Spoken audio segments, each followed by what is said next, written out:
கிருஷ்ணகிரி மாவட்டத்தை தொழில் முடுக்குவதற்காக இங்கு இருக்கின்ற தொழில்களை அந்த பகுதியில் கொண்டு செல்ல நோக்கில் அவர்கள் விமான போக்குவரத்து துறை ஆரம்பிப்பதாக தகவல் வந்து கொண்டிருக்கின்றது. இதற்கான ஆதாரத்தோடு அவர்கள் சமர்ப்பிச்சாங்கன்னா நம்ம சொல்லலாம். பக்கத்துல இதற்கான ஆதாரங்களே இல்லையே. தகவல் எப்படி சொல்ல முடியும்? இதற்கான ஆதாரங்கள் இல்லாம இந்த மாதிரியான பத்திரிகையில வாசிக்கப்பட்டது, சோசியல் மீடியால வாசிக்கப்பட்டதுன்னு தவறான செய்திகளை சட்டசபையில பேசக்கூடாது. நேற்று இந்த சட்டமன்ற நிகழ்வுல கூட தொழில்துறை அமைச்சர் அவர்கள் தெளிவா சொன்னாங்க, ஆதாரம் இருந்தா கொடுங்க, வாய் வழி செய்தி எல்லாம் வைத்து பேசுவது முறையாக இருக்காது என்று மாண்புமிகு தொழில்துறை அமைச்சர் இதே அவையில் பதில் சொன்னார். ஆனால் இன்னைக்கு செவி வழி செய்தியை வைத்து ஒரு தீர்மானத்தை நாம் இங்கே கொண்டு வந்திருக்கிறோம். சார், கேப் ஆட்டோ பைக்னா ரெட் டாக்ஸி மட்டும்தான்.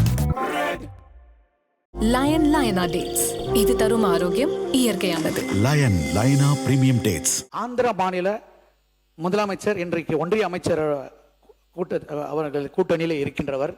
அவருடைய கட்சியை சார்ந்தவர் தான் இன்றைக்கு விமான போக்குவரத்துறை அமைச்சராக இருக்கின்றார்கள். ஒசூர் பகுதி கிருஷ்ணகிரி மாவட்டத்தை தொழில் முடுக்குவதற்காக இங்கு இருக்கின்ற தொழில்களை அந்த பகுதியில் கொண்டு செல்ல நோக்கில் அவர்கள் விமான போக்குவரத்து துறை ஆரம்பிப்பதாக தகவல் வந்து கொண்டிருக்கின்றது. அதே போல மறுபுறம் கர்நாடக மாநில முதலமைச்சர், எங்க மாவட்டத்தில் 2 முதலமைச்சர் இருக்காங்க. ஒரு பக்கம் ஆந்திரா முதலமைச்சர், இன்னொரு பக்கம் தளி தொகுதி ஒட்டி கர்நாடக முதலமைச்சர் அண்ணன் DK சிவகுமார் அவர்கள் இருக்கின்றார்கள். அவரும் இங்கே விமான நிலையம் வரவிடக்கூடாது என்பதற்காக அந்த தொகுதியில் கூடுதலாக முயற்சி எடுத்து வருகின்றார்கள். ஆகவே அங்கே விமான நிலையங்கள் நமக்கு கிடைக்கவில்லை என்றால் மிகப்பெரிய எதிர்காலத்தில் வளர்ச்சி பணியை பாதிக்கும் என்பதை மட்டும் பதிவு செய்து இத்தகைய அவையிலே பேச எனக்கு வாய்ப்பை வழங்கின தங்களுக்கும் எங்கள் எதிர்கட்சி தலைவர் அவர்களுக்கும் நெஞ்சார்ந்த நன்றி கூறி, வாய்ப்புக்கு நன்றி கூறி அமர்கிறேன். நன்றி. மாண்புமிகு தொழில்துறை அமைச்சர் அவர்கள்.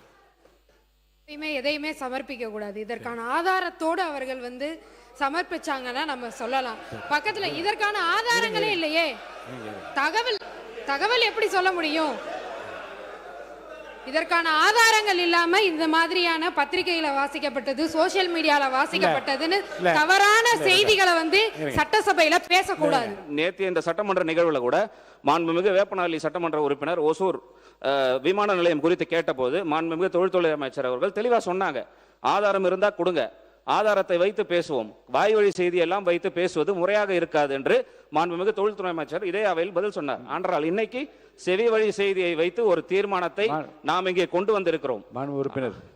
வந்திருக்கிறோம் என்பதை நாம் கருத்தில் கொள்ள வேண்டும். இவ்வளவு பெரிய தொகுதியை ஒரு நாடாளுமன்ற உறுப்பினராக நிர்வகிப்பது வாய்ப்பே கிடையாது.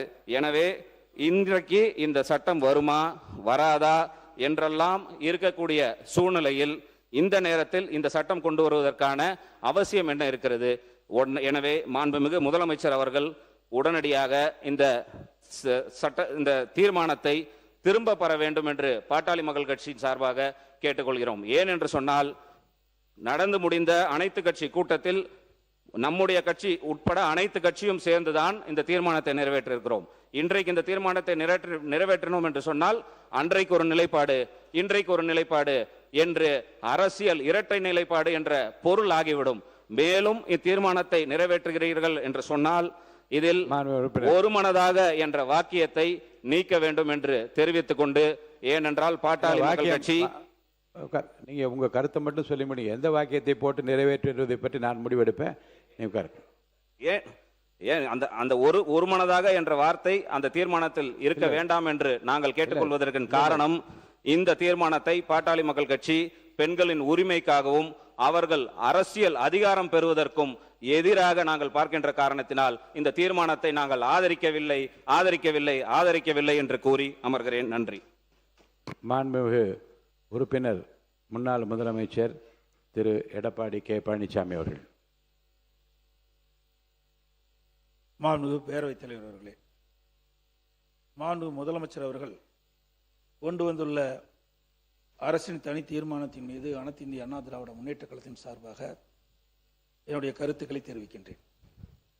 தமிழக மக்களின் உரிமைக்காகவும் அவர்களின் மேம்பாட்டிற்காகவும் தொடர்ந்து பாடுபடும் இயக்கம் அனைத்து இந்திய அண்ணா திராவிட முன்னேற்ற கழக இயக்கம்.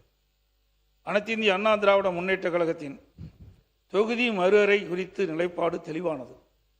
அதாவது மாநிலங்களுக்கு, குறிப்பாக தமிழ்நாடு போன்ற மக்கள் தொகை கட்டுப்படுத்திய மாநிலங்களுக்கு 1971 மக்கள் தொகை அடிப்படையில் நிர்ணயிக்கப்பட்ட விகிதாச்சார பிரதிநிதித்துவம் குறைக்கக்கூடாது.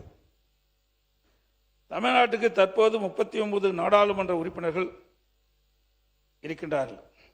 மொத்த பாராளுமன்ற உறுப்பினர்கள் எண்ணிக்கையிலான 543 இடங்களில் 1971 ஆண்டு மக்கள் தொகை அடிப்படையில் 7.18% விகிதாச்சார பிரதிநிதித்துவம் தொகுதி மறுவரையில் குறையக்கூடாது. இதுதான் எங்கள் தேர்தல் அறிக்கையிலும் அனைத்து இந்திய அண்ணா திராவிட முன்னேற்ற கழக சார்பாக நாங்கள் தெரிவித்துள்ளோம். தொகுதி மறுவரையில் மாநிலங்களுக்கான தற்போதுள்ள விகிதாச்சாரம் குறையாமல் பாதுகாக்கப்படும் என்பது வெளிப்படையாக இல்லை. இந்த உறுதியை மத்திய அரசு வழங்க வேண்டும் என்று நாங்கள் வலியுறுத்தியதால் மாண்புமிகு மத்திய உள்துறை அமைச்சர் அவர்கள் 16/4/2026 அன்று மாலை நடைபெற்ற நாடாளுமன்ற கூட்டத்தொடரில் பேசுகின்ற போது தமிழ்நாட்டிற்கான விகிதாச்சார பிரதிநிதித்துவம் பாதுகாக்கப்படும் என உள்துறை அமைச்சர் அவர்கள் பாராளுமன்றத்திலே உறுதியளித்துள்ளார்கள். இதன்படி 39/439/543 என்ற நிலையில 7.18% என்ற விகிதாச்சாரம் கடைபிடிக்கப்படுவதால் உறுப்பினர் எண்ணிக்கை 50% உயரும். தமிழ்நாட்டுக்கு இப்பொழுது இருப்பதை விட கூடுதலாக 20 இடம் சேர்த்து 59 இடம் கிடைக்க வாய்ப்புள்ளது. எனவே மாநிலங்களுக்கான தற்போதுள்ள பிரதிநிதித்துவம் குறையாமல் எண்ணிக்கை 50% உயர்த்த வழிவகை செய்யப்பட வேண்டும் என்பது எங்களின் நிலைப்பாடு. எனவே எங்கள் நிலைப்பாட்டில் உறுதியாக இருந்ததால் தான் தமிழ்நாட்டிற்கு இந்த உரிமை பாதுகாக்கப்படுகின்றது. இன்று தமிழ்நாட்டில் பெரிய ஊராட்சிகள், எனக்கு முன்னாலே பேசியது போல பெரிய ஊராட்சிகள் நிர்வாக வசதியாக 2ஆக பிரிக்கப்படுகிறது. அதே போல பெரிய ஊராட்சி ஒன்றியங்கள் நிர்வாக வசதியாக 2ஆக பிரிக்கப்படுகின்றது. பெரிய தாலுக்காக்கள், பல தாலுக்காக்கள் பிரிச்சிருக்கிற நிர்வாக வசதிக்காக பல கோட்டங்கள் பிரிக்கப்பட்டுகின்றன. அதே போல பல தொகுதிகள் என்று அடங்கிய பெரிய மாவட்டங்கள் நிர்வாக வசதிக்காக பிரிக்கப்பட்டுகின்றன. அனைத்து இந்திய அண்ணா திராவிட முன்னேற்ற கழக அரசு இருக்கின்ற பொழுது, நான் முதலமைச்சர் இருக்கின்ற பொழுது 6 மாவட்டத்தை பிரித்திருக்கிறோம் நிர்வாக வசதிக்காக. அதே போல புதுச்சேரி மாநிலத்தில் மொத்த வாக்காளர் எண்ணிக்கையே 10.2 லட்சம் வாக்காளர் தான் அங்கே இருக்கிறாங்க. அதுக்கு ஒரு முதலமைச்சர், அமைச்சரெல்லாம் அங்கே இருக்கிறாங்க. ஆனால் தமிழ்நாட்டில் புதுச்சேரி மாநிலத்தை விட அதிகமான வாக்காளர் எண்ணிக்கை கொண்ட பல மக்களவை தொகுதிகள் உள்ளன.